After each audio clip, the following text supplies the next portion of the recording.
अध्याय 701। बेशक आप कर सकते हैं। अध्याय 701। बेशक आप कर सकते हैं। निंगशी ने भौहें चढ़ाईं। हमारे बच्चे ने तो हमें इस बारे में कुछ बताया ही नहीं। शिक्षक ने आह भरी। तो शायद ऐसा इसलिए हुआ होगा क्योंकि बच्चा आप दोनों को परेशान नहीं करना चाहता था और जानबूझकर आपको सूचित नहीं किया। मैं कल आप दोनों को पूछने के लिए फोन करना चाहता था, लेकिन वह बच्चा वास्तव में बहुत परिपक्व है। उसने आप दोनों को परेशान करने के डर से मुझे फोन न करने के लिए भी कहा। कोई कितना भी व्यस्त क्यों न हो, दोपहर में से कुछ समय तो निकाल ही सकता है ना? मैंने काफी देर सोचा और फिर भी यह फैसला किया कि मैं ये फैसला कर ही लूंगा। उम्मीद है कि तुम दोनों इस पर विचार करोगे। आखिरकार हमारे स्कूल में आने के बाद लू किंग्यू की यह पहली अभिभावकीय गतिविधि है। शिक्षक की बात सुनकर निंगशी की आंखों में आंसू आ गए। फिर भी जब लू टिंगजियाओ ने शिक्षक के शब्दों और भावनाओं की अभिव्यक्ति को सुना तो उसे निंगशी से बिल्कुल अलग महसूस हुआ। ये सच था कि निंगशी हाल ही में बहुत व्यस्त थी, लेकिन उसे याद आया कि पिछले कुछ दिनों में वह ज्यादा व्यस्त नहीं थी। लिटिल ट्रेजर ने उसे क्यों नहीं बताया? शायद छोटे लड़के ने सोचा होगा कि अगर आंटी जियाओशी नहीं आ सकती तो उसके जैविक पिता को आने की जरूरत नहीं है क्योंकि इससे कोई फर्क नहीं पड़ेगा। टीचर, मैं समझती हूँ, ये हमारी गलती है। हम बातचीत के मामले में अपने बच्चे से बहुत दूर हो गए हैं। मैं आज दोपहर को वहाँ जाऊंगी। जहाँ तक मेरे पति की बात है, मैं उनसे थोड़ी देर में पूछूंगी और हम साथ में वहाँ जाने की कोशिश करेंगे। निंगशी ने कहा, ये बहुत अच्छा होगा। हमने वास्तव में अभिभावकों से अनुरोध किया था कि वे अपने अपने कपड़े और प्रॉप्स स्वयं तैयार करें, लेकिन चूंकि यह आप दोनों के लिए बहुत अंतिम क्षण है, इसलिए हमारे स्कूल में पहले से तैयार प्रॉप्स उपलब्ध हैं जिनका आप उपयोग कर सकते हैं। शिक्षिका ने याद दिलाया। ठीक है, धन्यवाद शिक्षक वांग। लू टिंगजियाओ चुपचाप निंगशी की, लू किंग्यू की माँ और मेरे पति की बातें सुन रहा था। उसे लगा कि निंगशी को ये कॉल उठाने देना सही फैसला था।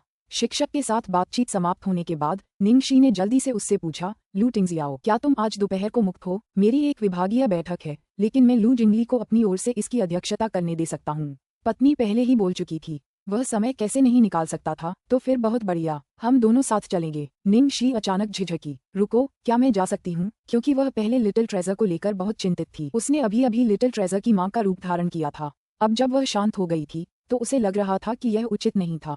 आखिरकार वह अभी लू टिंगजियाओ को ही डेट कर रही थी। लू टिंगजियाओ ने उसे प्यार से देखा और कहा, बेशक तुम कर सकती हो। निंगशी उसकी नजरों से झुलस गई और उसे हल्की सी खांसी आई। ठीक है, स्कूल जाने से पहले मुझे अपार्टमेंट से कुछ सामान लेना है। अगर कोई और फंक्शन होता तो मैं कॉन्फिडेंट नहीं होती, लेकिन ये तो एक मास्करेड बॉल है जिसमें मेरा हुनर है। मेरे पास घर पर ढेरों कपड़े और प्रॉप्स हैं और वो सब रेडीमेड हैं। रीगल रिवरिया होटल में निंगशी अपने घर को उथल पुथल कर रही थी। उसके पास सजने संवरने के लिए बहुत सारी चीजें थीं, लेकिन 3 लोगों के परिवार के लिए कुछ भी ढूंढना आसान नहीं था। वे तीनों अलग अलग किरदारों की पोशाक पहन सकती थीं, लेकिन वह कोई खास बात नहीं होती। वह कोई अनोखी थीम अपनाना चाहती थीं। जब निंगशी प्रॉप्स और आउटफिट्स ढूंढ रही थी, लू टिंगजियाओ ने लू जिंगली को बुलाया। जैसे ही फोन आया, लू जिंगली ने उत्सुकता से जवाब दिया, हेलो भाई, मीटिंग में 10 मिनट बाकी हैं। तुम मीटिंग मिस तो नहीं कर रहे हो, है ना? लू टिंगजियाओ ने जवाब दिया, हाँ, मैं आपको बैठक की अध्यक्षता करने दूंगा। लू जिंगली अवाक थी। अध्याय 702। बॉस, मुझे ले चलो। अध्याय 702। बॉस, मुझे ले चलो। ठीक है, मुझे पता था। क्या तुमने अपना मामला सुलझा लिया है? लू जिंगली ने एक निश्चित स्वर में पूछा। जब उसने होंगा एस्टेट के शेयरों में भारी गिरावट देखी तो उसे पहले से ही पता था कि उसका भाई खुद अपनी पत्नी को बचाने गया है। क्या कोई ऐसी समस्या थी जिसका समाधान वह नहीं कर सकता था? क्या जियाओशी खास तौर पर प्रभावित हुई है? तुम दोनों अपने रिश्ते के हनीमून चरण में हो। क्या तुम सच में एक दूसरे के साथ कुछ अच्छा समय बिताने जा रहे हो? लू जिंगली ने चिढ़ाते हुए कहा। लू टिंगजियाओ ने संक्षेप में उत्तर दिया, नहीं, अरे नहीं, एक दूसरे के साथ अच्छा समय नहीं बिताया। तो फिर तुम मीटिंग में वापस क्यों नहीं आ रही? लू जिंगली जवाब सुनकर बहुत हैरान हुआ। उसे अपने भाई द्वारा निंगशी के प्रति अपने स्नेह को सार्वजनिक रूप से प्रदर्शित न करने की आदत नहीं थी। अगले ही पल उसने अपने भाई को ये कहते सुना, लिटिल ट्रेजर के स्कूल में अभिभावक बाल गतिविधि है। लू जिंगली चौंक गई। क्या? अरे वाह, इस तिकड़ी का गुणवत्तापूर्ण समय उन दोनों की तुलना में कहीं अधिक प्रेमपूर्ण है।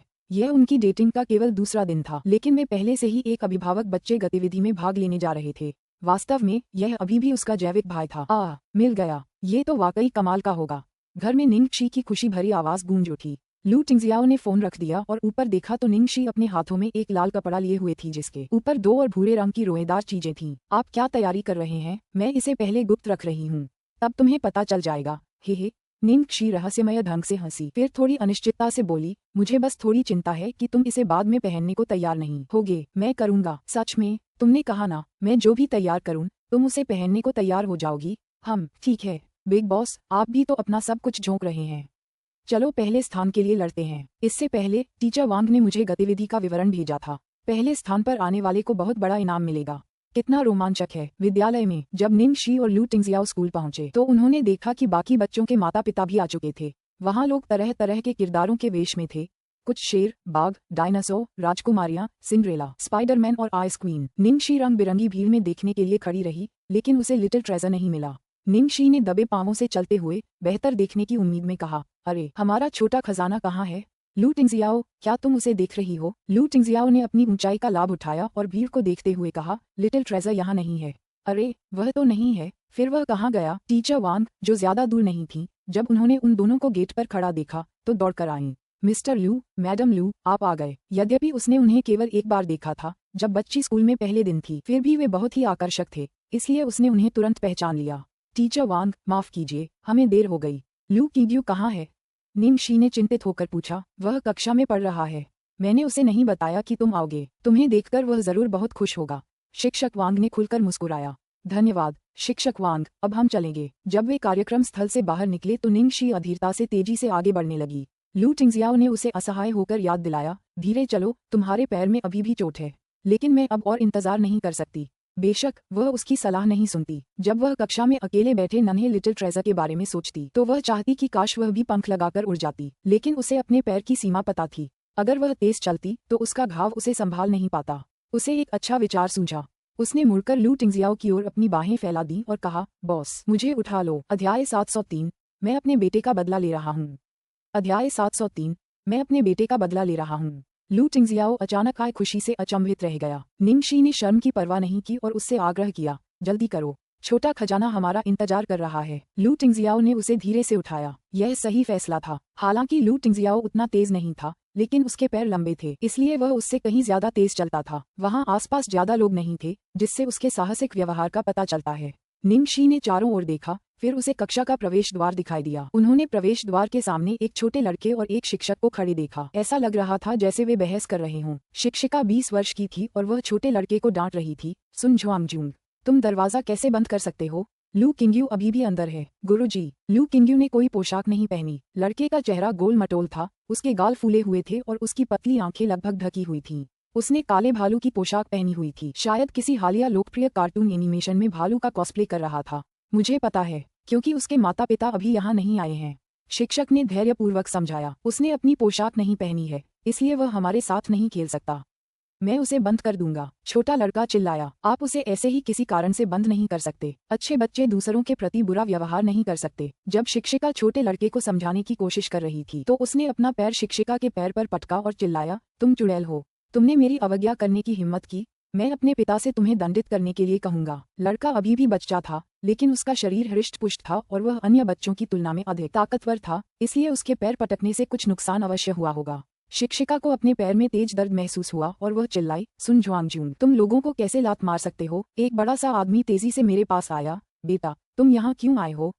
मैं तुम्हें ढूंढ रहा था। जैसे ही उसने अपने पिता को देखा, वह ऊंची आवाज में बोला, पिताजी, शिक्षिका ने मुझे मारा। उन्होंने मुझे मारा। क्या? तुम्हें मारने की हिम्मत किसने की? मैं उन्हें मार डालूंगा। वह आदमी हट्टा कट्टा लग रहा था और उसकी आंखें खूंखार थीं। युवा शिक्षिका घबरा गई, लेकिन उसने सावधानी से समझाया, श्रीमान सन, मैंने ऐसा नहीं किया। मैं बच्चों को कैसे मार सकती हूँ? आपके बेटे ने एक और छात्र को कक्षा में बंद करने की जिद की थी। मैंने उसे ऐसा न करने के लिए मनाने की कोशिश की, लेकिन वह मेरी बात नहीं मान रहा था और उसने मुझे लात भी मारी। अपने बच्चे को डांटने या सजा देने के बजाय पिता हंसा। वाह वाह, तुम हमारे सन परिवार के स्टार हो। सिर्फ हम ही दूसरों को धमका सकते हैं, कोई हमें नहीं। महिला शिक्षिका गुस्से में होने के बावजूद पीली पड़ गई और चुप रही। उसने रोने की इच्छा को दबाने की कोशिश की। क्या बात है? एक आदमी एक कमजोर औरत को धमका रहा है और खुद को बहुत बड़ा और ताकतवर दिखा रहा है। निंग शी उस आदमी पर मुक्कों से हमला करना चाहती थी। सबसे महत्वपूर्ण बात यह थी कि भालू का बच्चा लिटिल ट्रेजर को कक्षा में बंद करने की कोशिश कर रहा था, लेकिन वह अभी भी लू टिंगजियाओ के कब्जे में थी, इसलिए उसकी सनक विफल हो गई। लू टिंगजियाओ, मुझे मत रोको, मैं अपने बेटे का बदला ले रहा हूँ। अध्याय 704, मेरा बेटा सुंदर है। अध्याय 704, मेरा बेटा सुंदर है। जल्दबाजी में कोई काम मत करो। मैं नहीं हूँ। लू टिंगजियाओ, मैं उसे अपने एक पैर से भी माफी मांगने पर मजबूर कर दूंगा। लू टिंगजियाओ ने बेबसी से आह भरी। उसे उसके साथ सावधान रहना ही था, चाहे वह स्कूल में माता पिता और बच्चे का एक साधारण खेल ही क्यों न हो। अगर वह उसे रोक नहीं पाता तो वह बेकाबू जंगली घोड़े की तरह व्यवहार करती। बच्चा और उसका पिता शिक्षक को रोता हुआ छोड़कर चले गए। टीचर, क्या आप ठीक हैं? निंग शी उसके पास गई और उसे एक टिश्यू पेपर दिया। उसकी आंखें गुस्से से चमक रही थीं। आप लोग लू किंग्यू के माता पिता हैं ना? वह इंतजार कर रहा था। मैं ठीक हूँ। क्या आप लोगों ने अभी अभी सब कुछ देखा? शिक्षिका को डर था कि अभिभावकों पर स्कूल की छवि खराब हो जाएगी, इसलिए उन्होंने जल्दी से समझाया। कृपया बुरा न माने, ये अभिभावक तो बस एक विशेष मामला है।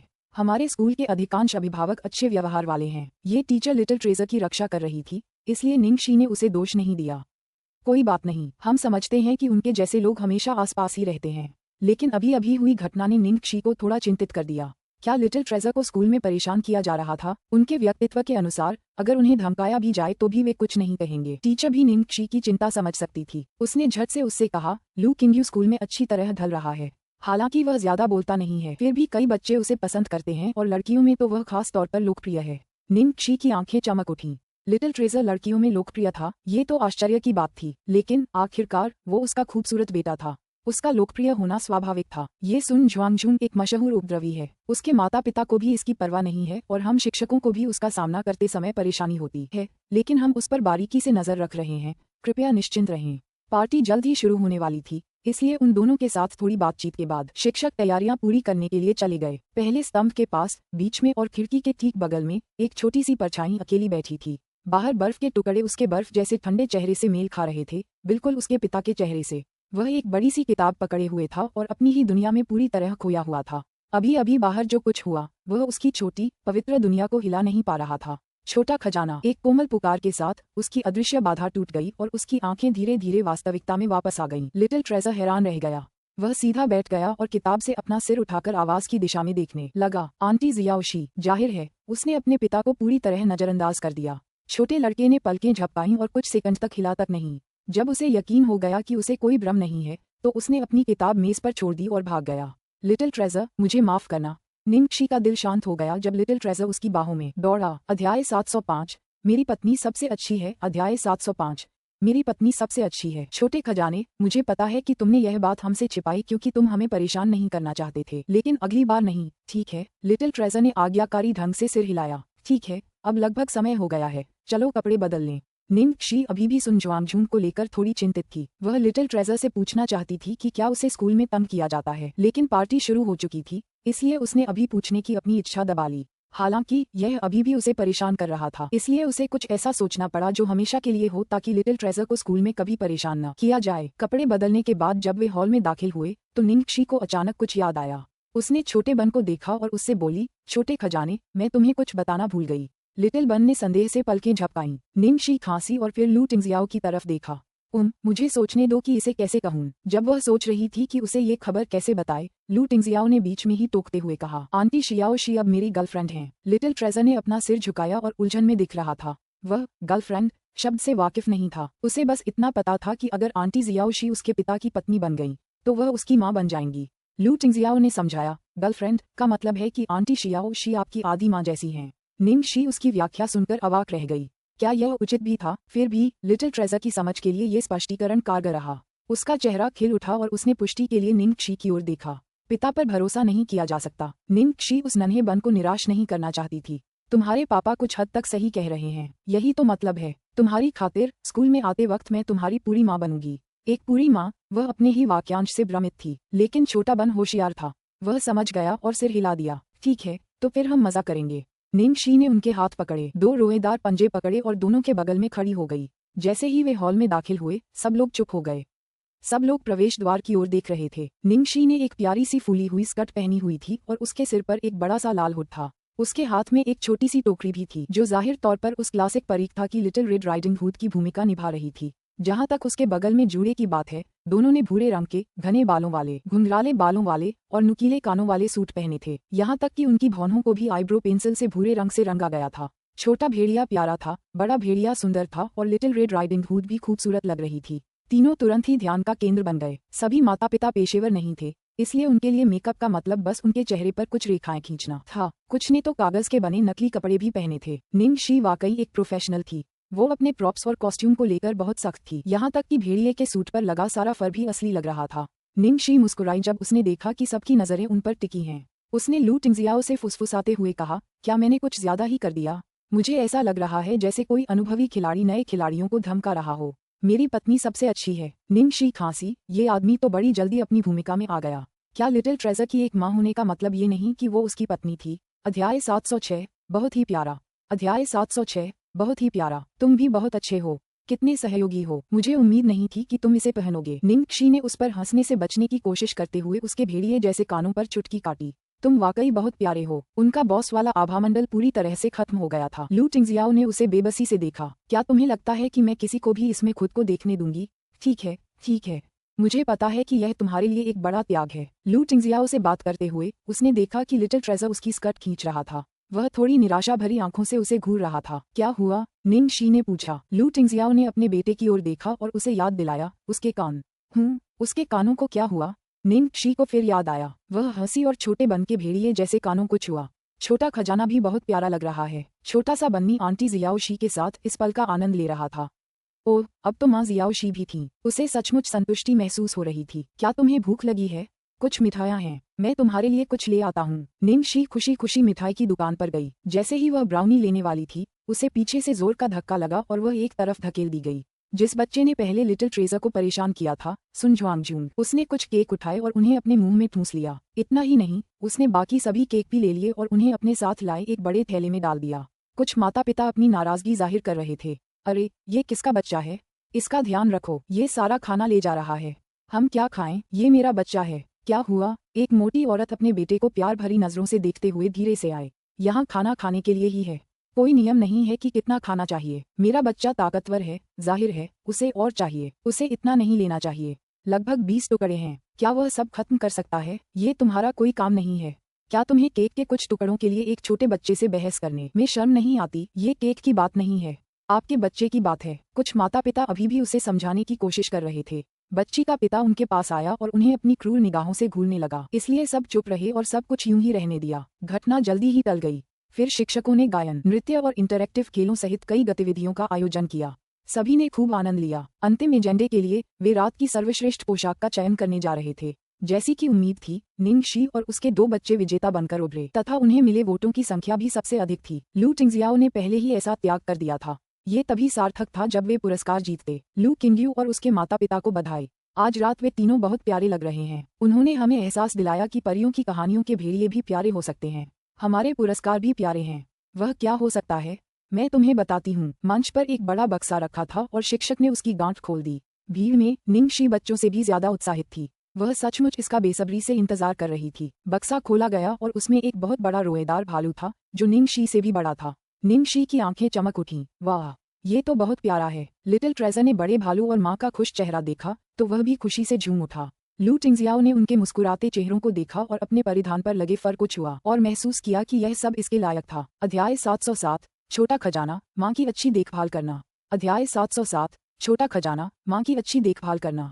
जब उन्हें अपना पुरस्कार मिल गया तो शिक्षक मुस्कुराए और बोले, ठीक है, आज की हमारी अभिभावक बाल गतिविधि समाप्त हो गई है। बाकी सभी बच्चे भी मुझसे अपने छोटे छोटे पुरस्कार ले सकते हैं। बच्चे खुशी से झूम उठे और एक एक करके अपना उपहार लेने के लिए आगे बढ़े। क्योंकि उसने कार दूर पार्क की थी और बाहर ठंड थी, लू टिंगजियाओ ने निंगक्षी और लिटिल ट्रेजर को एक्टिविटी हॉल में इंतजार करने दिया, जबकि वह खुद कार लेकर चला गया। मैं बहुत जल्द वापस आऊंगा।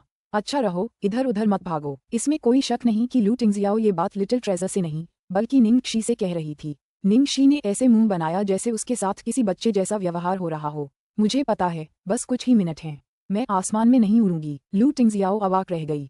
न सिर्फ ऐसा होने की संभावना थी, बल्कि यह बहुत बड़ी बात थी। छोटे खजाने, अपनी माँ का अच्छी तरह से ख्याल रखना। लिटिल ट्रेजर ने गंभीरता से सिर हिलाकर संकेत दिया कि वह ऐसा करेगा। निंगक्षी ने पिता और पुत्र की ओर देखा, वह अवाक रह गई। लू टिंगजियाओ ने जाने से पहले उसे कई बार अच्छे व्यवहार की याद दिलाई। निंगक्षी ने बड़े भालू को उठाया और लिटिल ट्रेजर के साथ बैठने के लिए एक कुर्सी ढूंढी और आज्ञाकारी रूप से लू टिंगजियाओ का इंतजार करने लगी। छोटे खजाने, क्या तुम आज खुश हो? लिटिल ट्रेजर की आंखें चमक उठीं और उसने सिर हिलाया।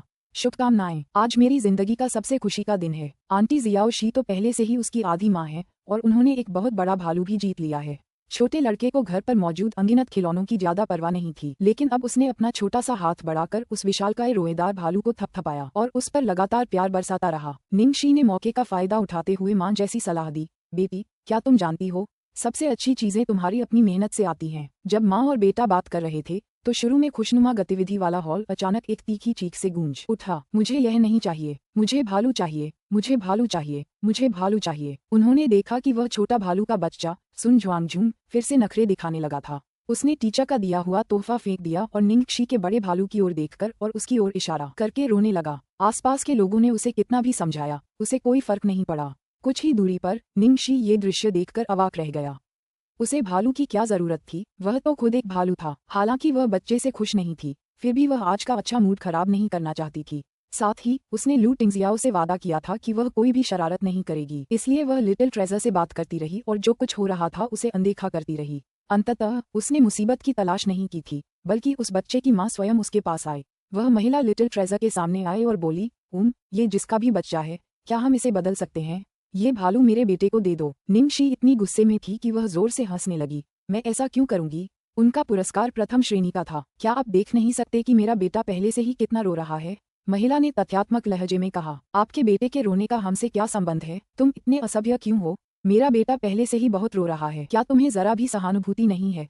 महिला चिल्लाई, सहानुभूति? ये छोटा बदमाश मेरे बेटे को पहले ही कक्षा में बंद कर देना चाहता था। तुम चाहती हो कि मैं उस पर दया करूं, क्योंकि लिटिल ट्रेजर उसके पास था। निंगशी ने अपना गुस्सा दबाया और उसे सांत्वना देने के लिए उसके सिर को छुआ। बच्चे तो बस खिलवाड़ कर रहे हैं, आप तो बड़े हो गए हैं। क्या आपको बच्चों के साथ इतनी छोटी छोटी बातों पर इतना हिसाब किताब लगाना चाहिए? निंगशी ने उपहास किया, क्या आप भी यही बहाना इस्तेमाल करेंगे कि बच्चे खिलवाड़ कर रहे हैं? जब वह एक दिन लोगों को मार देगा। निंगशी उस महिला से बात करते हुए ध्यान भटका रही थी, तभी उसके बच्चे ने अचानक उसे अपने सिर से धक्का दे दिया।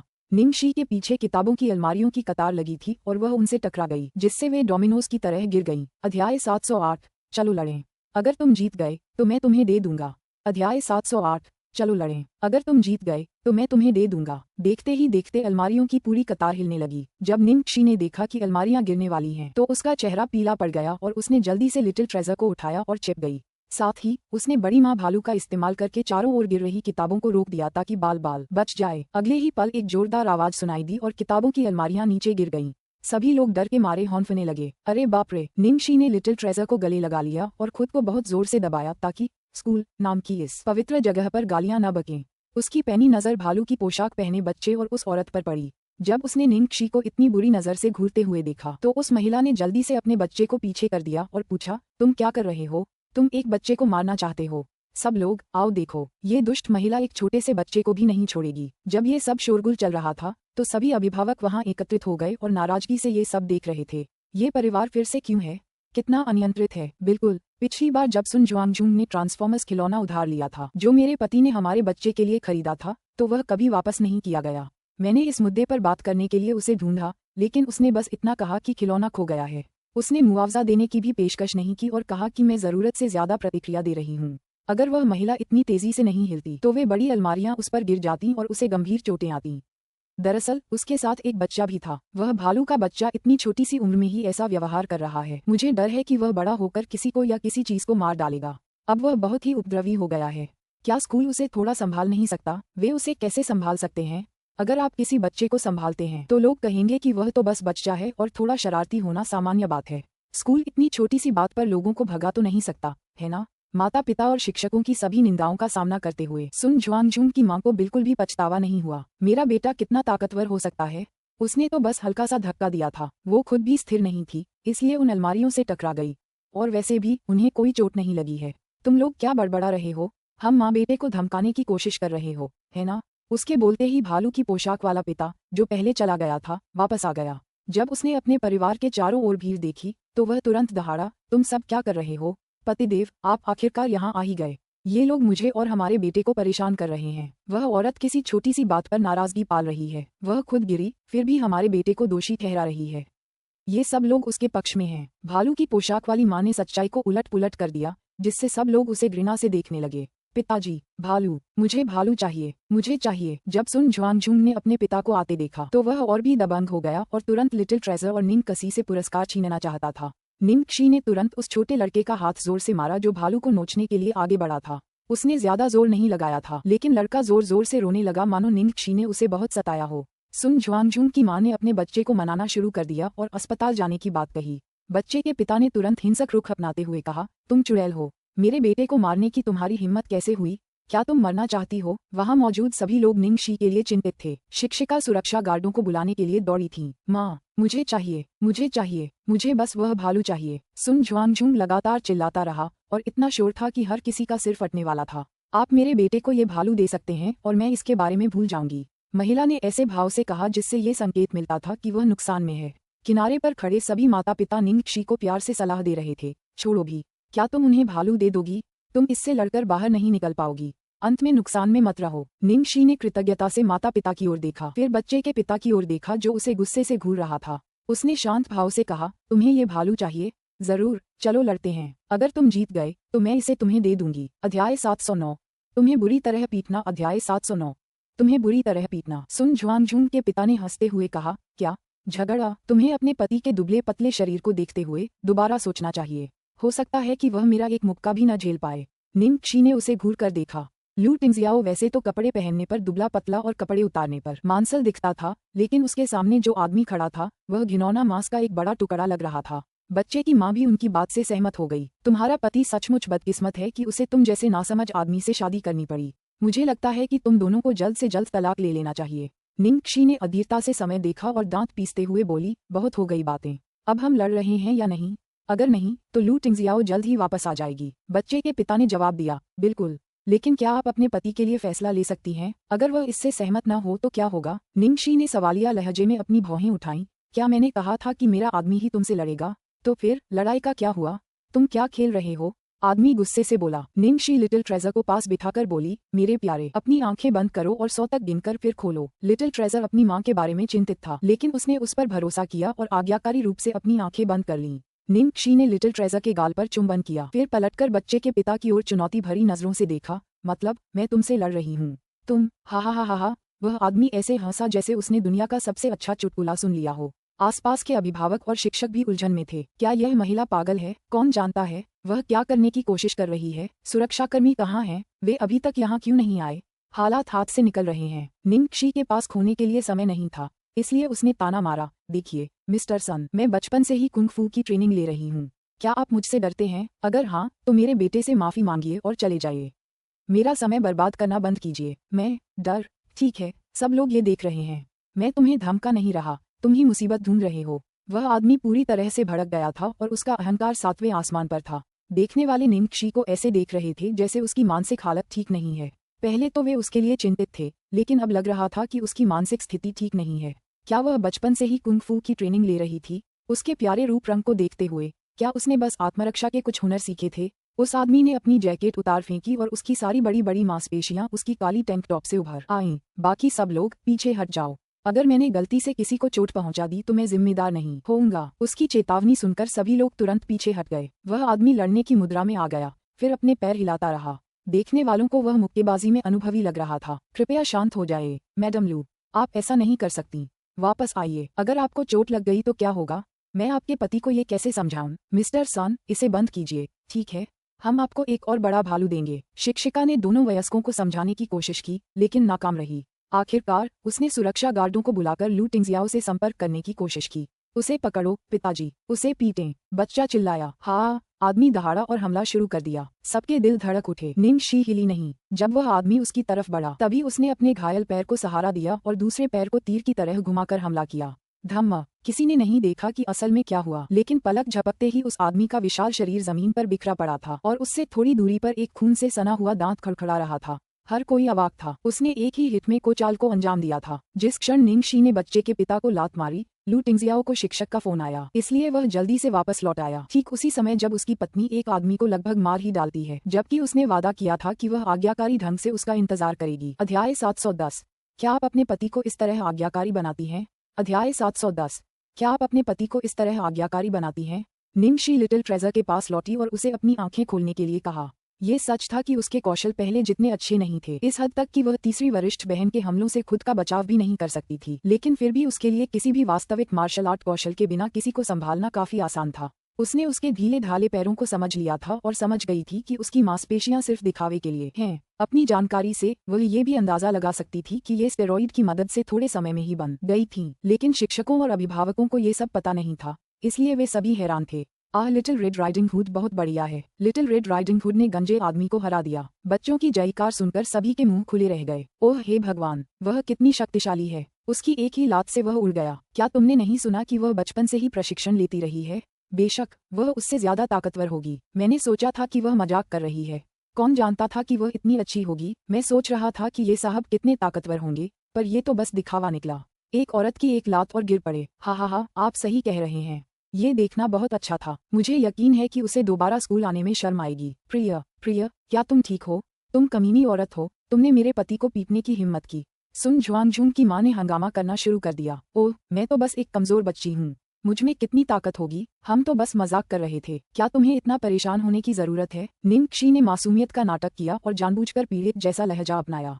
तुम्हारी हिम्मत नहीं हुई कि तुम भाग जाओ। मैं पुलिस को बुला रहा हूँ। मैं तुम पर मारपीट का मुकदमा कर रहा हूँ। ओह, तुम पुलिस को क्या बताओगी कि एक छोटी लड़की ने तुम्हारे हटे कट्टे पति को लात मारकर हरा दिया? तुम्हें क्या लगता है कि वे तुम पर या मुझ पर विश्वास करेंगे? तू उस व्यक्ति की दयनीय स्थिति को देखते हुए शिक्षक अपनी मुस्कुराहट छुपा रहे थे, लेकिन माता पिता पूरी तरह से शांत हो गए और वे सभी निंगक्षी के चारों ओर इकट्ठा हो गए और उससे तरह तरह के सवाल पूछने लगे। मैडम लू, आप सचमुच बहुत शक्तिशाली हैं। आप इतनी अच्छी कैसे बनी? क्या आपने शाओलिन मंदिर से कुछ सीखा है? आप सचमुच महान हैं। ये बहुत संतोषजनक था। वह पूरी तरह से इसके हकदार थे। यह सही है, लेकिन हम सब अभी हैरान थे और हम आपके लिए बहुत चिंतित थे। वाह, तुम अच्छी हो। क्या तुम अपने पति को इसी तरह आज्ञाकारी बनाती हो? निंगक्षी को अपनी तारीफें सुनकर गर्व महसूस हुआ। उसे लगा जैसे वो कोई वीरांगना हो जिसने लोगों को बुरी ताकतों से बचाया हो। उसने पहले ही कहा था कि वह उसे बुरी तरह पीटेगी। जब वह अपने आत्मसंतुष्ट पल का आनंद ले रही थी तो उसने महसूस किया कि उसकी पीठ पर बर्फ के टुकड़े चुभ रहे हैं। उसने प्रवेश द्वार की ओर देखा तो लू टिंगजियाओ का चेहरा जले हुए बर्तन के तले जैसा काला पड़ गया था।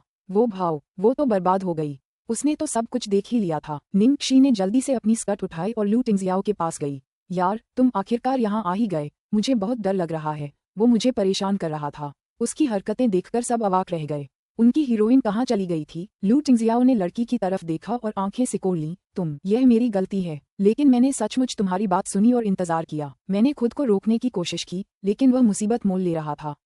तुम लिटिल ट्रेजर से पूछ सकती हो। आज्ञाकारी पति कहाँ गया? ऐसा लग रहा था मानो भूमिकाएं उलट गई हों। लिटिल ट्रेजर ने अपनी माँ का गवाह बनने के लिए सहमति में सिर हिलाया। लू टिंगजियाओ ने अपने बेटे को घूरा। उसने अपनी माँ का ख्याल रखने का वादा किया था, लेकिन अब वह पूरी तरह से उसकी तरफ था। लू टिंगजियाओ को एहसास हुआ कि अब वह अपने बेटे पर और भरोसा नहीं कर सकता। अध्याय 711।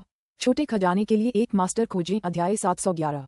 छोटे खजाने के लिए एक मास्टर खोजें। जब वे वापस आ रहे थे तो निंगक्षी को बड़े भालू का इनाम देखकर परेशानी हुई। उफ, क्या शिक्षकों ने ये सोचा था कि जब उन्होंने इसे पुरस्कार के रूप में उपयोग करने का निर्णय लिया था तो विजेता इसे वापस कैसे लाएगा? इतने बड़े आकार के कारण इसे कार में रखना नामुमकिन था। यहाँ तक कि कार की डिक्की में भी यह समा नहीं सकता था। लू टिंगजियाओ को एक विचार आया, चलो इसे कार की छत पर बांध देते हैं। वे तीनों कार में बैठे और कार के ऊपर एक बड़ा भालू बांधकर वापस आ रहे थे।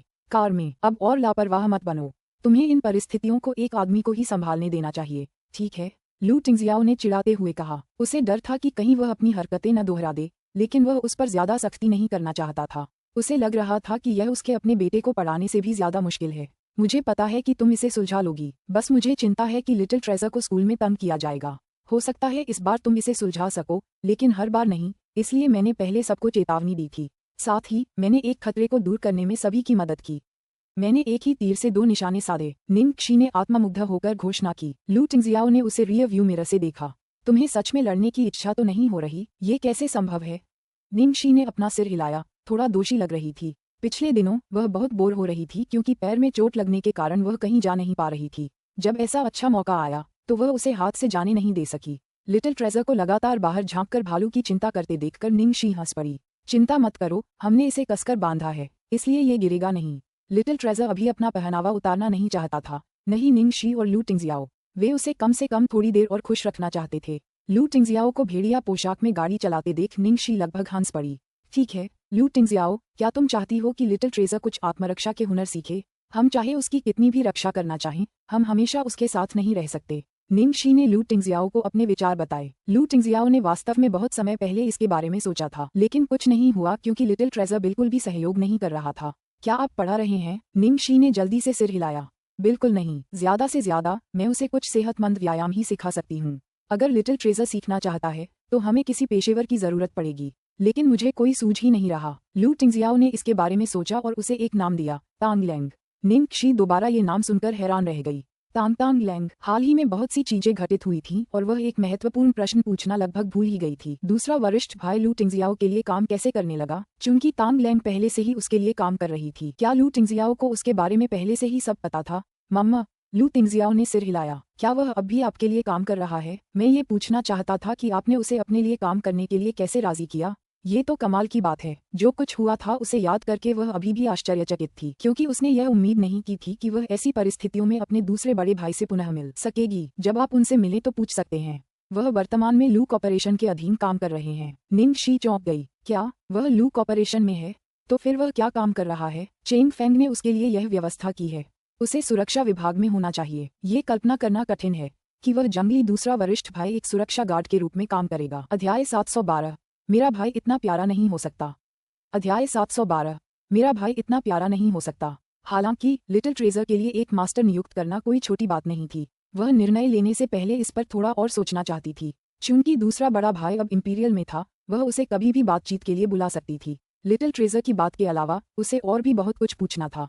उसके अपार्टमेंट के प्रवेश द्वार पर जैसे ही वे तीनों कार से उतरे, निंग शी ने एक जाना पहचाना चेहरा अपार्टमेंट की ओर आते देखा और वह चिल्लाई, अरे लू जिंगली। लू जिंगली मन ही मन गुनगुना रहा था और अंदर जाने ही वाला था कि तभी उसका नाम पुकारा गया और वह रुक गया। लू जिंगली की कार की चाबियां फर्श पर गिर गईं और उसने जल्दी से अपनी आंखें ढक लीं। हे भगवान, मैं क्या देख रहा हूँ? मेरी आंखें अंधी हो रही हैं। एक प्यारी सी लिटिल रेड राइडिंग हुड उसकी ओर हाथ हिला रही थी। उसके साथ 2 भेड़िए भी थे। करीब से निरीक्षण करने पर उसने देखा कि लिटिल रेड राइडिंग हुड जियोशीशी था। छोटा भेड़िया लिटिल ट्रेजर था और बड़ा भेड़िया उसका भाई था, और उनके पीछे कार के ऊपर एक बड़ा भालू बंधा हुआ था। उसने जो देखा वह अवर्णनीय था। क्या तुम लोग पागल हो? लू जिंगली को अभी भी अपनी आंखों पर विश्वास नहीं हो रहा था, खासकर जब उसने अपने भाई को घुंघराले बालों, लंबे कानों और पीठ पर लंबी पूंछ के साथ देखा। निंग शी ने अपना लाल हुड उतारा और आंखें घुमाईं। ज्यादा प्रतिक्रिया मत करो। लिटिल ट्रेजर के स्कूल में एक पार्टी चल रही थी। ठीक है, हम पार्टी? क्या यह वही अभिभावक बच्चे वाली पार्टी है जिसका जिक्र मेरे भाई ने किया था? अगर यह एक छद्मवेश पार्टी भी थी तो क्या तुम इसे ज्यादा नहीं बढ़ा रही हो? क्या तुम अपने चेहरे पर थोड़ी दाढ़ी नहीं बना सकती? निंग शी ने उसे घृणा भरी नजरों से देखा। तुम्हें क्या पता, ये लिटिल ट्रेजर का पहला पेरेंट चाइल्ड इवेंट है। मैं इसमें कोई मेहनत कैसे नहीं करूंगी? लू जिंगली ने अपने भाई को अविश्वास भरे भाव से देखा। मैं प्रभावित हूँ। तुम ये पहनने के लिए राजी हो गए। अगर वो पागल हो गई और तुम्हें नौकरानी का कपड़ा पहना दिया तो क्या होगा? निंग शी की आंखें चमक उठीं जब उसने कल्पना करना शुरू किया। हम नौकरानी के वेश में शैतान? दिलचस्प है। इस विशाल भालू का क्या हुआ? निंग शी ने उसके सिर पर हाथ फेरा। हमें सबसे लोकप्रिय पुरस्कार मिला है। यही है इनाम। कमाल है ना? लू जिंगली चिल्लाई। कृपया मेरे सामने प्रेम प्रसंग करना बंद करो। तुम लोग क्रूर हो। कृपया अब और नहीं। तुम तो बस यहाँ आ गए। आखिर तुम यहाँ क्यों हो? निंग शी ने पूछा। लू जिंगली ने लू टिंगजियाओ को कुछ दस्तावेज दिए और समझाया, मैं अपने भाई के लिए यहाँ हूँ।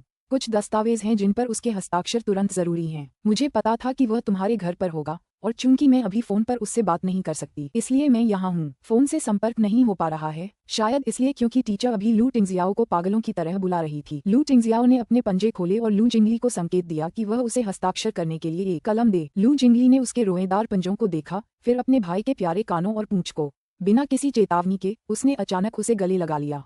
ओह, तुम कितने प्यारे हो। मेरा भाई इतना प्यारा हो ही नहीं सकता। ये तो किसी सपने जैसा है। लू टिंगजियाओ के चेहरे पर उदासी छा गई। वह घर पहुंचते ही बदलने की सोच रहा था, लेकिन किसे पता था कि लू जिंगली यहाँ आ जाएगी। अध्याय 713। अफवाह का खंडन। अध्याय 713।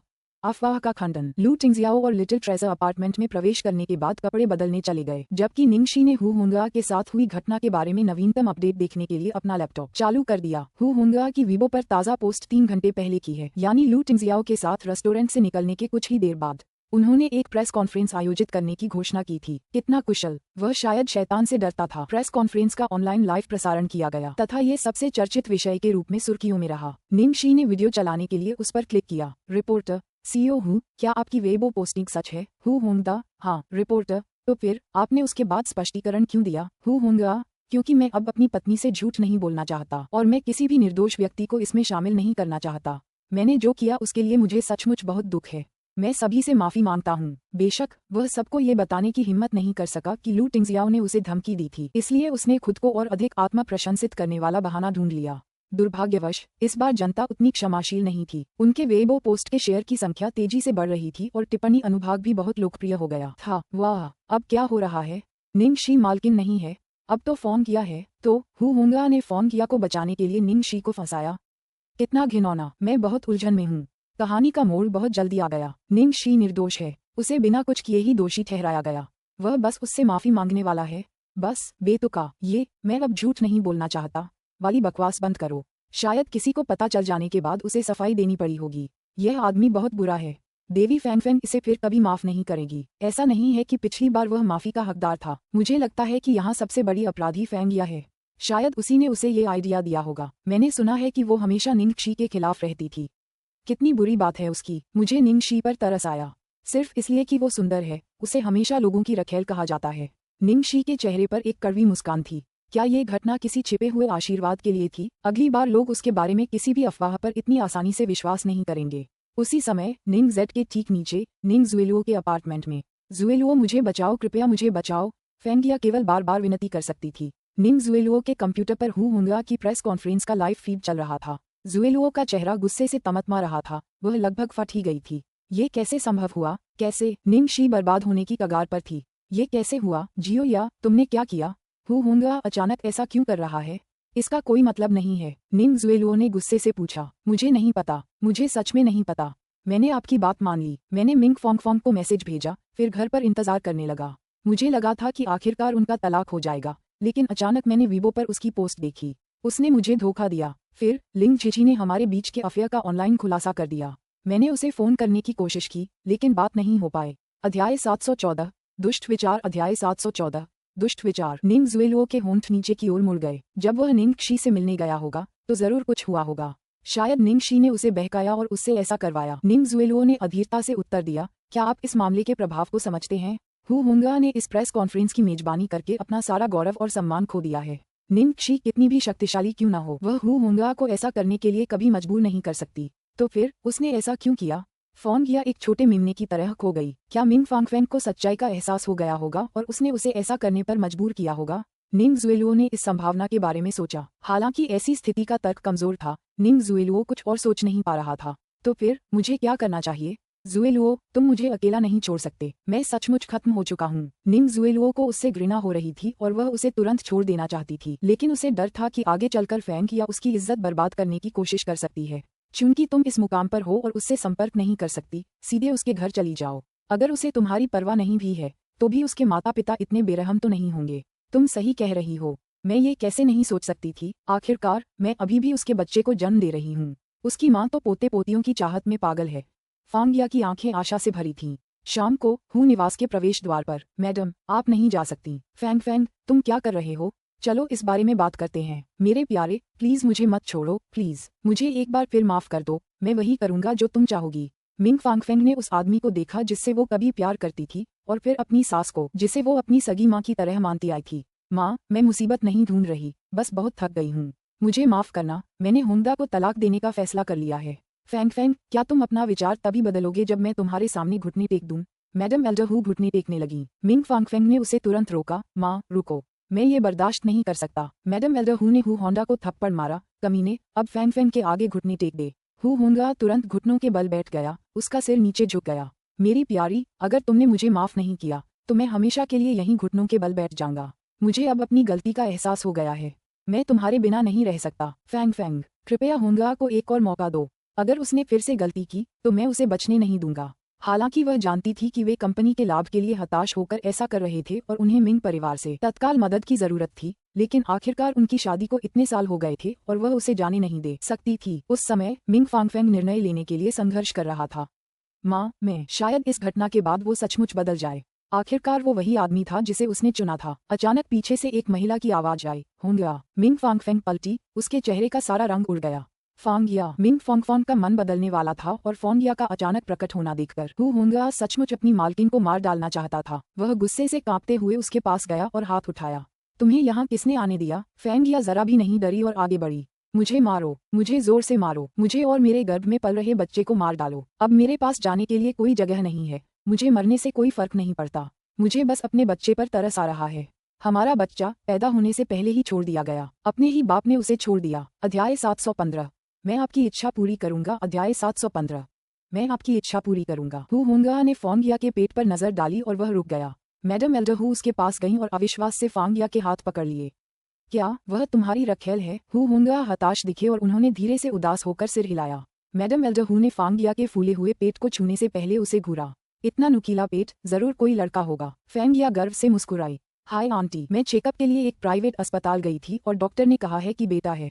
ये रही रिपोर्ट, देखिए, लड़का हुआ है। अच्छा, मैडम एल्डरहू ने रिपोर्ट देखी, उनका चेहरा तुरंत खिल उठा। अब आप कितने आगे बढ़ गए हैं? लगभग 4 महीने, हू होंगा ने उत्तर दिया। के बारे में से तुम्हारा क्या मतलब है? हाँ, तुम्हें तो याद भी नहीं कि तुमने क्या किया था। मिंग फोंग फोंग, जिसे किनारे कर दिया गया था, चुपचाप उन तीनों को देख रहा था। उसे समझ नहीं आ रहा था कि वह क्या प्रतिक्रिया दे। मैडम एल्डरहू को अंततः याद आया कि मिंग फोंग फोंग अभी भी वहीं है, इसलिए वह उसके पास गई और धीरे से कहा, फोंग फोंग, तुम चिंता मत करो। तुम मेरी इकलौती बहू हो, मैं इस महिला को कभी स्वीकार नहीं करूंगी। फेंगिया का मन तो कर रहा था कि वहीं हंगामा खड़ा कर दूं, लेकिन उसने खुद को रोक लिया।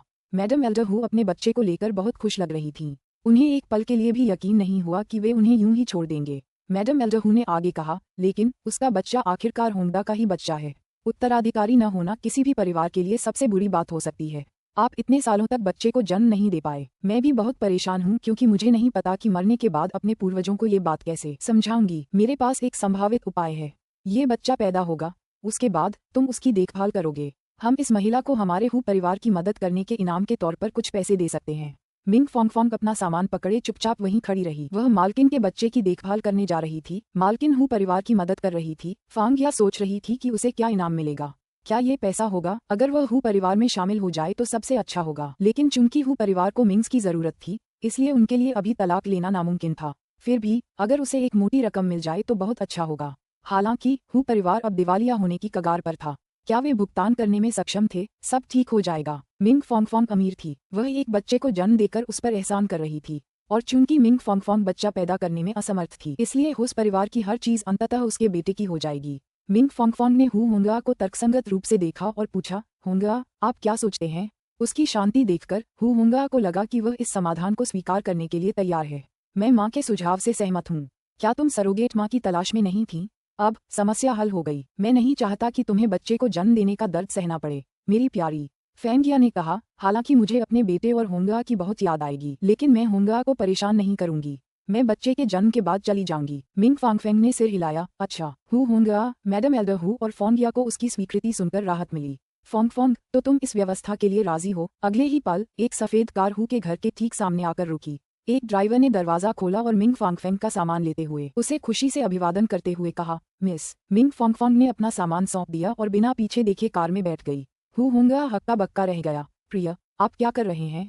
मिंग फांगफेंग ने शांति से उसकी और फांगिया की तरफ देखा। तुम दोनों को मेरा इतना लिहाज करने की जरूरत नहीं है।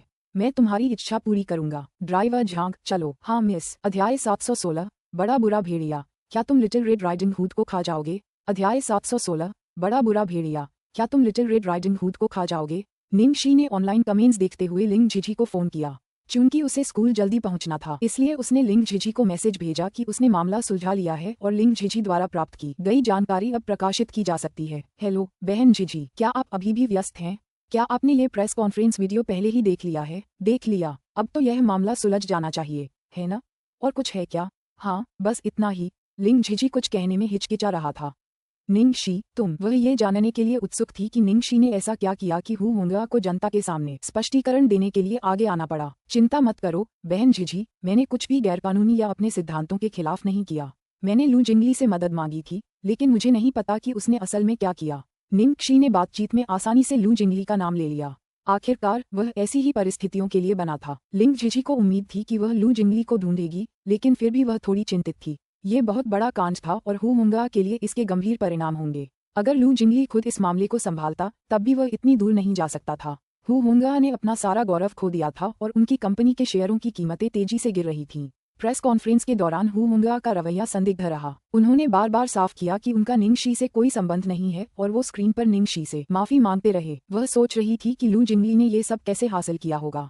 तभी लिंग झिझी की पुरानी चिंता फिर से उभर आई। वह जानती थी कि निंगशी और लू जिंगली के बीच संबंध थे, लेकिन क्या वे एक दूसरे के बहुत करीब आ रहे थे? लू जिंगली ने कई और लोगों को भी व्यक्तिगत रूप से देखा था, लेकिन उसने उनके साथ कभी उतना अच्छा व्यवहार नहीं किया था जितना निंगशी के साथ किया था। अगर दोनों के बीच इस तरह का रिश्ता विकसित हो जाए। जब निंगशी अभी भी लिंग झिझी से बात कर रही थी, उसका शरीर अचानक ऊपर उठ गया और वह चौंक गई। निंगशी, क्या हुआ? लिंग झिझी ने पूछा। निंगशी ने गुस्से से लू टिंगजियाओ को घूरा, जिसने उसे अचानक उठा लिया था। कोई बात नहीं, मेरा गिलास गिरते गिरते बचा। ठीक है, तो मैं अपना काम जारी रखूंगा।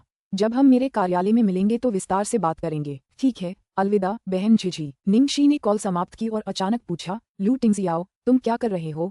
लू टिंगजियाओ ने कुछ नहीं कहा, बल्कि उसे अपनी बाहों में जकड़ लिया और सीधा बिस्तर की ओर चल पड़ा। निंगक्षी ने लू टिंगजियाओ को आंख मारते हुए कहा, बड़े दुष्ट भेड़िए, क्या तुम लिटिल रेड राइडिंग हुड को खा जाओगे? लू टिंगजियाओ ने उसकी ओर देखा, फिर उसे बिस्तर पर लिटा दिया और उसकी स्कर्ट ऊपर कर दी। निंगक्षी पीछे हट गई और हौंकते हुए बोली, अरे लू टिंगजियाओ, क्या तुम सच में हो? यह अच्छा नहीं है, छोटा खजाना यहाँ है। लू टिंगजियाओ ने उस प्यारी लड़की को देखा जिसने अभी भी पफी स्कर्ट पहनी हुई थी और धीरे से कहा, तो अगर लिटिल ट्रेजर यहाँ नहीं है तो क्या ये ठीक है?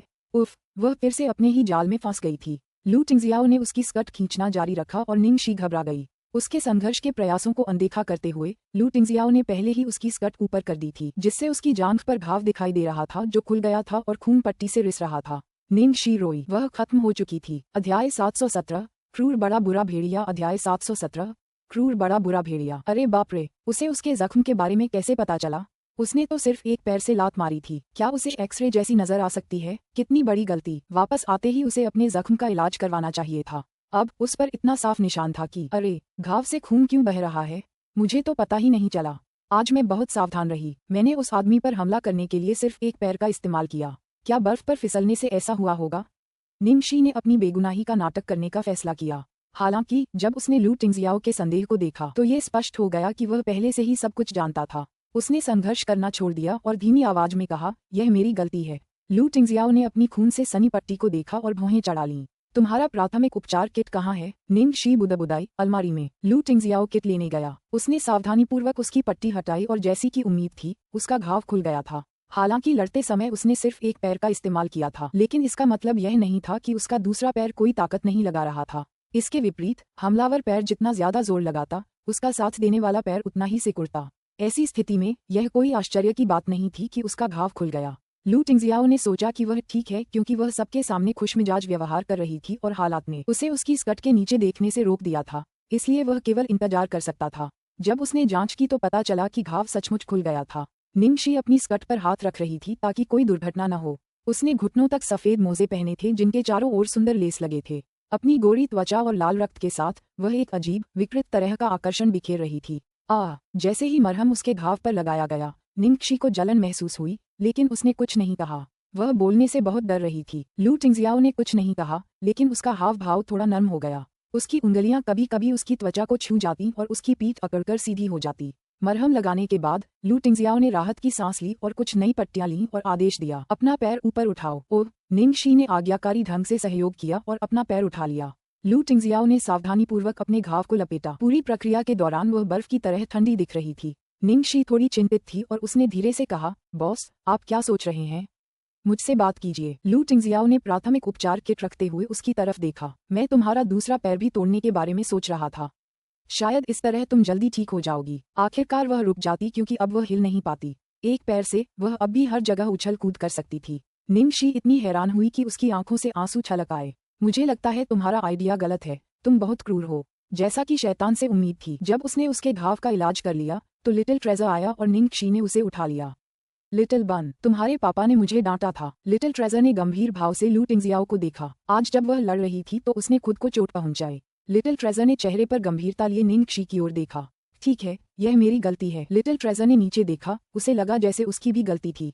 उसे एहसास हुआ कि कई बार ऐसा भी होगा जब उसे माँ की बात नहीं माननी चाहिए। लू टिंगजियाओ ने अपने बेटे की ओर देखा और अनुमान लगाया कि लिटिल ट्रेजर अपने बारे में सोच रहा था। यह उल्लेखनीय था। अध्याय 718, क्या एक बार ठीक हो जाने पर उसे खा लिया जाएगा?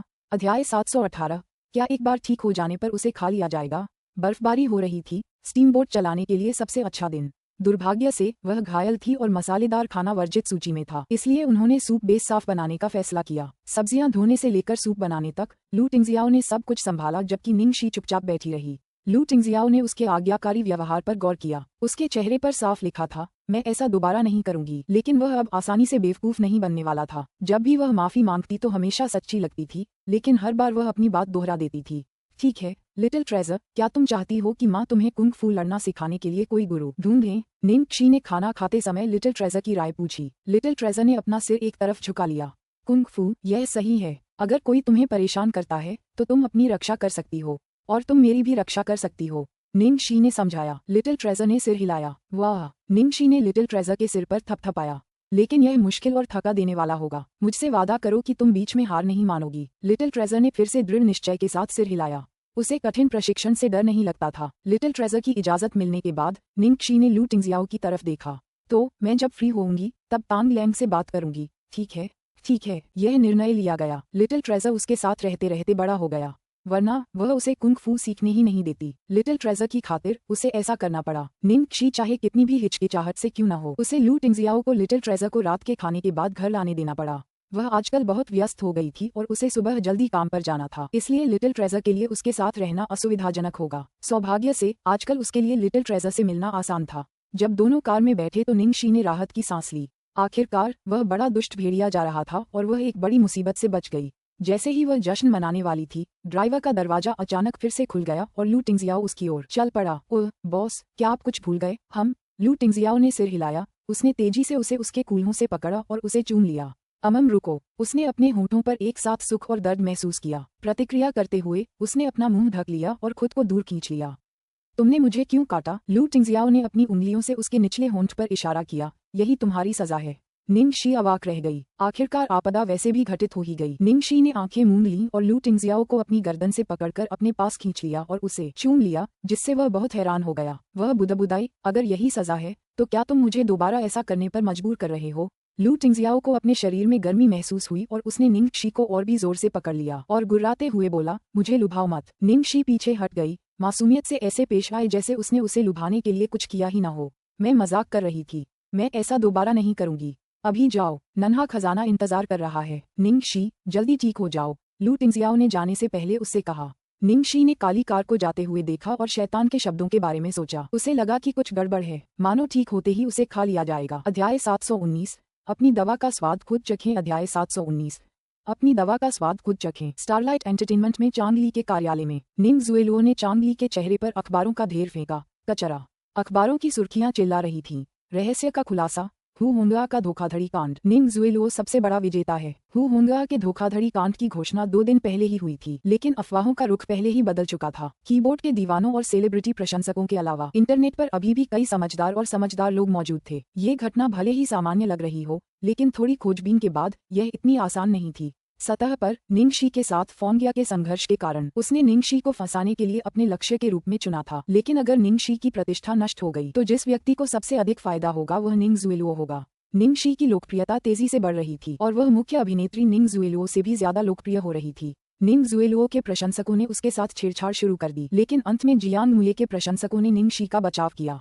इसके तुरंत बाद निंगशी के हु होंगा की रखेल होने के बारे में कुछ अप्रमाणित अफवाहें फैलने लगीं। फिर हु होंगा ने व्यक्तिगत रूप से वेबो पर अपनी बात रखी। क्या ये घटनाएं सचमुच संयोग थीं?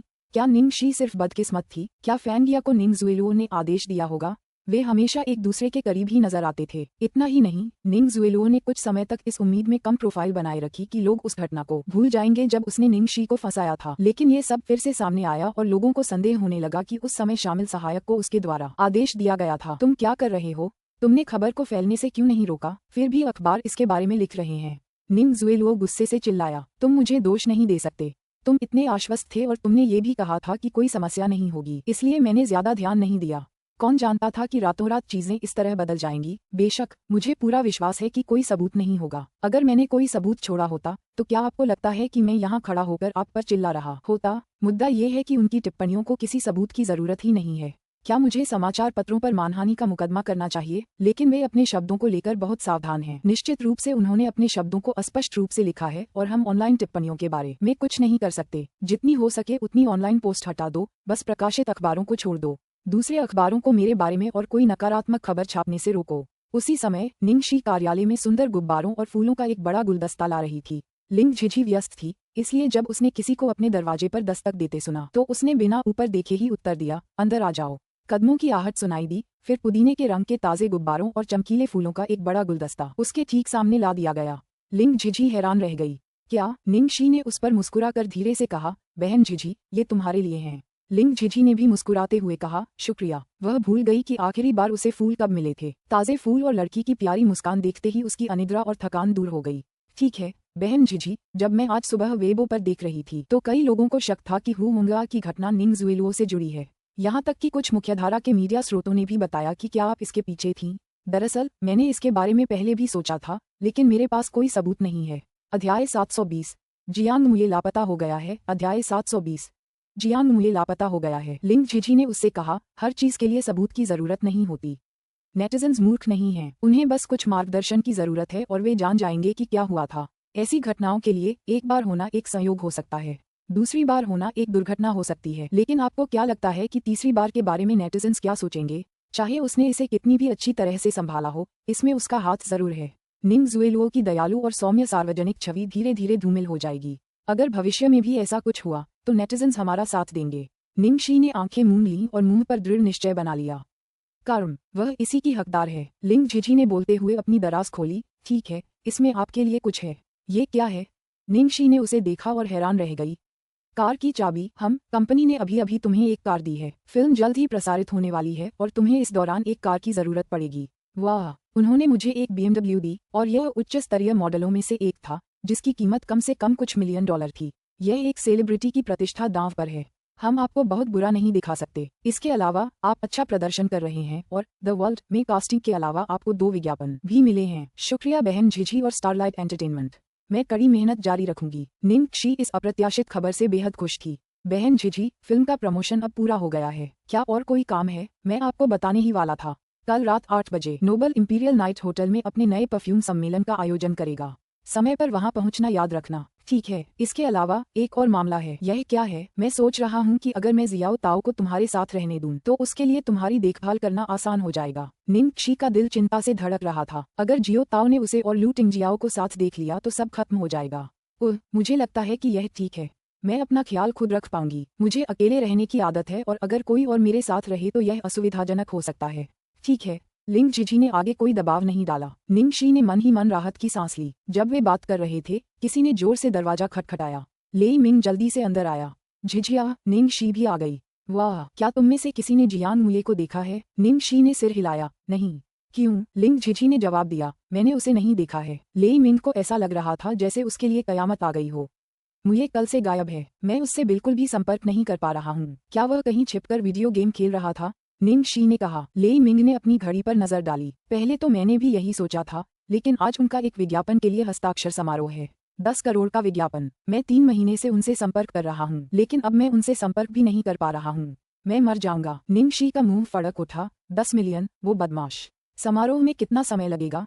लिंग झिझी ने पूछा। केवल 2 घंटे बचे हैं। कृपया मेरी मदद करो। वह कहाँ हो सकता है? मैं उन जगहों पर गया हूँ जहाँ वह आमतौर पर घूमता है। वह वहाँ नहीं था। निंग शी ने कंधे उचका दिए। भाई मिंग, मुझे डर है कि मैं यहाँ ज्यादा मदद नहीं कर पाऊंगी। जरूर तुम उन सभी जगहों को जानते हो जिन्हें मैं जानती हूँ। वह विदेश में जियांग मुए को जानती थी, इसलिए उसे नहीं पता था कि वह चीन में आमतौर पर कहाँ रहता होगा। झिझी, मुझे पता है तुम व्यस्त हो। कृपया मेरी मदद करो। अगर यह विज्ञापन रद्द हो गया तो बेहतर होगा कि मैं जाकर इमारत से कूद जाऊं। बड़े आकार के लेई मिंग ने बहुत ही दयनीय चेहरे के साथ विनती की। अध्याय 721। क्या आप जरूरत से ज्यादा तो नहीं कर रहे? अध्याय 721। क्या आप जरूरत से ज्यादा तो नहीं कर रहे? निंग शी उसके उदास चेहरे को देखकर बर्दाश्त नहीं कर सकी। बहन झिझी, क्या तुम उसकी मदद कर सकती हो? लिंग झिझी कुछ देर चुप रहा और बोला, मुझे खेद है भाई मिंग, लेकिन बात यह है कि मुझे भी नहीं पता कि उसे कहाँ ढूंढूं। जैसे ही उसने अपना वाक्य पूरा किया, लेई मिंग बेहोश हो गई। निंग शी और लिंग झिझी सदमे में देखते रहे। फिर उन्होंने अपनी पूरी ताकत लगाकर लेई मिंग को सोफे पर सहारा दिया। अब क्या होगा बहन झिझी? निंग शी ने चिंतित होकर पूछा। लिंग झिझी की आंखों में संघर्ष झलक रहा था। अंत में उसने आदेश दिया, तुम भाई मिंग का ध्यान रखना और एम्बुलेंस बुलाना। मैं जियांग मुए को ढूंढती हूँ। ठीक है। निंग शी ने सिर हिलाया। लिंग झिझी के जाने के बाद निंग शी एम्बुलेंस बुलाने वाली थी, लेकिन लेई मिंग अचानक सोफे पर बैठ गया। निंग शी घबरा गई। क्या हो रहा है भाई मिंगयू? क्या मतलब है कि तुम असल में बेहोश नहीं हुए? लेई मिंग ने प्रवेश द्वार की ओर देखा और लिंग झिझी के जाने की पुष्टि करते हुए सिर हिलाया। मैं नाटक कर रहा था। अगर ऐसा नहीं होता तो झिझी मेरी कभी मदद नहीं करता। निंग शी अवाक रह गई। क्या तुम ज्यादा नहीं कर रही हो? लेई मिंग ने अपराध बोध से उसकी तरफ देखा। मैं भी ऐसा नहीं करना चाहती थी, पर उस बदमाश ने मुझे मजबूर कर दिया। मुझे समझ नहीं आ रहा कि हाल ही में उसे क्या हुआ है। उसका मूड हमेशा खराब रहता है। उसने एक ही दिन में 3 असिस्टेंट्स को भगा दिया। मुझे पागल कर दिया है। लेई मिंग बोलते हुए निंग शी की ओर देखने लगा। उसे संदेह हुआ कि उसके मूड में बदलाव निंग शी से संबंधित हो सकते हैं, लेकिन जियांग मुए उसे कुछ नहीं बता रहा था। निंग शी ने लेई मिंग के शक पर ध्यान नहीं दिया।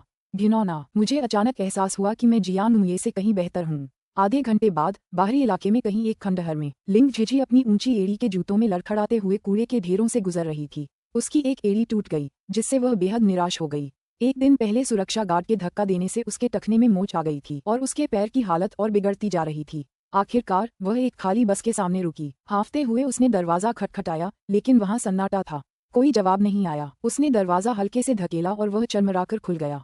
बस की सीटें हटा दी गई थीं। उसे एक घर का रूप दे दिया गया था, जहां भेड़ के ऊन से बने सफेद कालीन फर्श पर बिछाए गए थे। लिंग झिझी ने अपने जूते उतारे और मुलायम चटाई पर कदम रखा। फिर उसने उस जगह का एक और दरवाजा धक्का देकर खोला। जैसी कि उम्मीद थी, जियांग मुये बिस्तर पर लेटा हुआ था, एक बड़े मुलायम सफेद तकिए को गले लगाए हुए।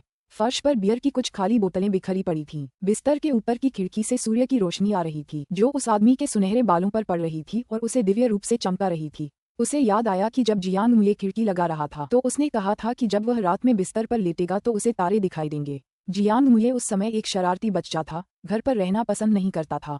उसने यहाँ एक खाली पड़ी बस को घर में बदलने की जिद की थी और वह कभी कभार वहाँ जाकर जिंदगी के बारे में सोचता रहता था। जियांग मुये, लिंग झिझी ने उसका नाम कुछ बार पुकारा, लेकिन वह गहरी नींद में था और उसने कोई प्रतिक्रिया नहीं दी। लिंग झिझी जियांग मुये के कानों के पास गया और उसका नाम तेजी से फुसफुसाया। जियांग मुये चौंक कर जाग गया। क्या? किसने कहा कि शेन शियाओबाई मुझसे ज्यादा सुंदर है? क्या तुम अंधे हो? अध्याय 722। मैं निंगशी को बता रहा हूँ कि तुम उसे पसंद करती हो। अध्याय 722। मैं निंगशी को बता रहा हूँ कि तुम उसे पसंद करती हो। जियांग मुये, जो अभी अभी उठा था, अपने बिस्तर के पास खड़े लिंग झिझी को देखकर भौंचक्का रह गया।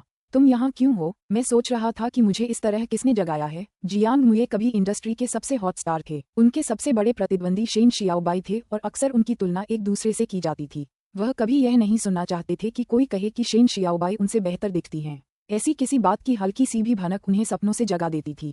शेन शियाओबाई के रिटायर होने के बावजूद वह अभी भी चिंतित थे। भाई मिंग कल सुबह से तुम्हें ढूंढ रहे हैं। हस्ताक्षर समारोह में अभी लगभग 1 घंटा बाकी है और हम कार्यक्रम स्थल से बहुत दूर हैं।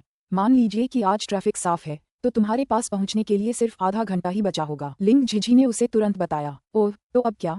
जियांग मुये अपने बिस्तर पर लेट गया और जाने का कोई संकेत नहीं दिखा रहा था। भाई मिंग पिछले 3 महीनों से इस आयोजन के लिए संपर्क बनाने में व्यस्त हैं। वे इतने परेशान हैं कि अभी अभी मेरे दफ्तर में ही बेहोश हो गए। और लिंग झिझी जियांग मुये के इस चिड़चिड़े रवैये से जरा भी विचलित नहीं हुई। अगर वह पुरानी होती तो वह उस पर चिल्लाती और हताशा के आंसू बहाती। अचानक जियांग मुये का फोन बज उठा। नमस्ते भाई मुये, आप कल रात जल्दी क्यों चले गए? हम आज पानी पर जा रहे हैं, क्या आप हमारे साथ चलना चाहेंगे? फोन पर एक लड़की की आवाज सुनाई दी। जियांग मुये ने आलसी स्वर में उत्तर दिया, ठीक है, मैं 1 घंटे में वहां पहुंच जाऊंगा। फिर उसने खुद को तैयार करना शुरू कर दिया। लिंग झिझी ने जियांग मुये को देखा, उसे अपने बीते दिन याद आ गए। वह पहले भी ऐसा ही था, स्वार्थी, घमंडी, आत्मकेंद्रित और सबकी उपेक्षा करने वाला।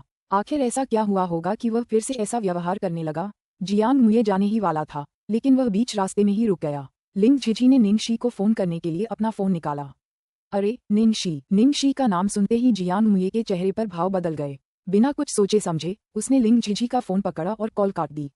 लिंग झिझी, क्या कर रहे हो? लिंग झिझी ने उसकी आंखों में सीधे देखा। मैं उससे पूछ रहा हूँ कि क्या भाई मिंग जाग गया है?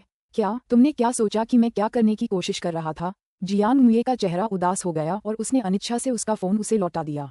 मुझे लगा कि तुम उसे बुला रही हो। मैं और क्या सोच सकता था? लिंग झिझी चुप रहा और गंभीरता से उसकी ओर देखता रहा। तुम क्या घूर रहे हो?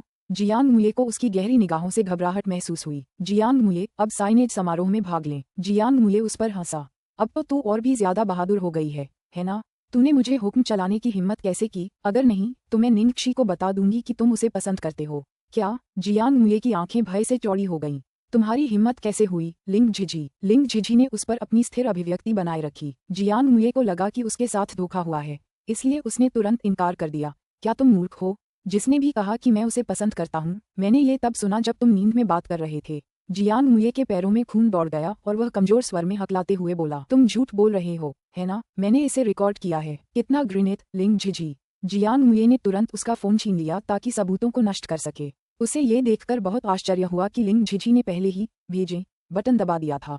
उसने बेपरवाही से उससे कहा, दरअसल तुमने नींद में कुछ नहीं कहा, लेकिन मैंने हमारी बातचीत रिकॉर्ड करके अपने ईमेल पर भेज दी है। अब इसे अपने फोन से डिलीट करना बेकार है। हालांकि जियांग मुये ने निंगशी के प्रति अपनी पसंद का स्पष्ट उल्लेख नहीं किया था, लेकिन उसकी प्रतिक्रिया ने मूलतः उसकी पहचान उजागर कर दी थी। अध्याय 723। मेरा शरीर बहुत बेहतर दिखता है। अध्याय 723। मेरा शरीर बहुत बेहतर दिखता है। हालांकि जियांग मुये ने निंगशी के प्रति अपनी पसंद का स्पष्ट उल्लेख नहीं किया था, लेकिन उसकी प्रतिक्रिया ने मूलतः उसकी पहचान उजागर कर दी थी। जैसी कि उम्मीद थी, वह सही थी। सिर्फ एक औरत ही एक मर्द को बदल सकती है। विदेश से लौटने के बाद जियांग मुये में बहुत ज्यादा बदलाव आ गया था। और कोई संभावना नहीं थी। लिंग झिझिदमन, जियांग मुये ने दांत भींचते हुए कहा। उनकी बातचीत अंतिम सबूत थी और उनकी नींद में की गई बातचीत से कहीं अधिक विश्वसनीय थी। लिंग झिझी ने जल्दी से उसकी अलमारी से एक कपड़ा निकाला और उसे कपड़े बदलने का इशारा किया। फिर उसने निंग क्षी को फोन करके बताया कि लेई मिंग को बता दे कि उसके जागने के बाद सब ठीक हो गया है। जियांग मुये को लगा कि वो निंग क्षी को उसके मन की बात बताने वाली है, इसलिए उसने तुरंत अपने कपड़े उतार दिए। मैं अभी कपड़े बदलूंगा, बस करो। लिंग झिझी अवाक रह गया। जियांग मुये ने उसे इतराते हुए देखा। कैसा है? मेरा शरीर पहले से कहीं ज्यादा अच्छा लग रहा है ना? बहुत बुरा हुआ तुमने इस्तीफा दे दिया, अब पछता रही हो। ऐसा मौका हर किसी को नहीं मिलता। अगर तुम और बकवास करोगे तो मैं उसे अभी फोन करूंगी। नहीं, ग्लोरी वर्ल्ड एंटरटेनमेंट में। लिंग झिझी से बात खत्म करने के बाद निंग क्षी दुखी लेई मिंग के पास गई और उसे खुशखबरी सुनाई। भाई मिंग, इतना दुखी होना बंद करो। उठो, बहन झिझी ने मुझे बताया कि अब सब ठीक है। उसने जियांग मुये को ढूंढ लिया है और उसे हस्ताक्षर समारोह में आने के लिए मना लिया है। सच में? क्या तुम मुझसे झूठ बोल रहे हो? लेई मिंग ने अपनी हथेलियां आपस में जोड़ते हुए कहा। मैं तुमसे झूठ क्यों बोलूं? बहन झिझी ने कहा कि वे पहले से ही होटल के रास्ते पर हैं। ये तो बढ़िया है, मैं उसके लिए घर पर एक छोटा सा मंदिर बनवाने जा रहा हूँ। निंग शी ने एक मजेदार मुस्कान छिपाई। चूंकि अब सब कुछ तय हो गया है तो मैं चलती हूँ। ठीक है। अब जबकि जियांग मुये का मामला आखिरकार सुलझ गया था, निंग शी अपनी नई BMW देखने के लिए बेताब थी। यह एक काले रंग की स्पोर्टी BMW थी। निंग शी ने काली कार को देखा और उससे पूरी तरह प्यार करने लगी, खासकर इसलिए क्योंकि यह उसकी कड़ी मेहनत का इनाम थी। वह सचमुच गाड़ी चलाने के लिए बेताब थी। उसकी जांघ पर जख्म था, लेकिन अगर वह गाड़ी चलाती तो ठीक हो जाता, है ना? निंग शी खुद को रोक नहीं पाई। उसने कार का ताला खोला और अंदर बैठ गई। जैसे ही उसने इंजन चालू किया, उसकी रीढ़ में एक सिहरन दौड़ गई। जब निंग शी अपनी कार से जा रही थी तो उसकी नज़र लियांग बिकिन और कुछ महिला कलाकारों पर पड़ी। क्या यह निंग शी नहीं है? क्या ये BMW उसकी है? उनमें से एक ने निंग शी के जाने की दिशा की ओर देखते हुए पूछा। लगता तो यही है। मेरे मैनेजर ने कहा कि कंपनी ने उसे ये दिया है। एक अन्य कलाकार ने अपनी ईर्ष्या और जलन को छुपाए बिना जवाब दिया। क्या वो इतनी नई है और उसे BMW दे दी गई? उसका कोई भी काम अभी तक ऑन एयर भी नहीं हुआ है और उसे बस एक मामूली गेम एंडोर्समेंट मिला है। उसे इतना स्पेशल ट्रीटमेंट क्यों मिल रहा है? शायद इसलिए क्योंकि वो आजकल बहुत मशहूर है। मुझे लगा था कि हू होंगा वाली घटना में निंग शी जरूर कुचली जाएगी। किसे पता था कि ये उसके लिए मुफ्त प्रमोशन बन जाएगा। और द वर्ल्ड जल्द ही प्रसारित होने वाला है। लगता है आने वाले समय में उसकी लोकप्रियता और भी बढ़ जाएगी। लियांग बिकिन ने व्यंग्य किया। तुम्हें क्या पता, जो लोग बदनामी और सुंदरता पर भरोसा करते हैं वे सबसे बुरे किस्म के लोग होते हैं। वे हमेशा अपनी त्वचा दिखाने वालों से बस थोड़े ही बेहतर हैं। अगर वह लोकप्रिय भी हो जाए तो भी वह ज्यादा दिन नहीं टिक पाएगी। आप सही कह रहे हैं। सभी सहमत हुए। ओह ठीक है, मैंने सुना है कि नोबल कल रात अपने नए उत्पाद के लिए एक सम्मेलन आयोजित करने जा रहा है। किसी को निमंत्रण मिला?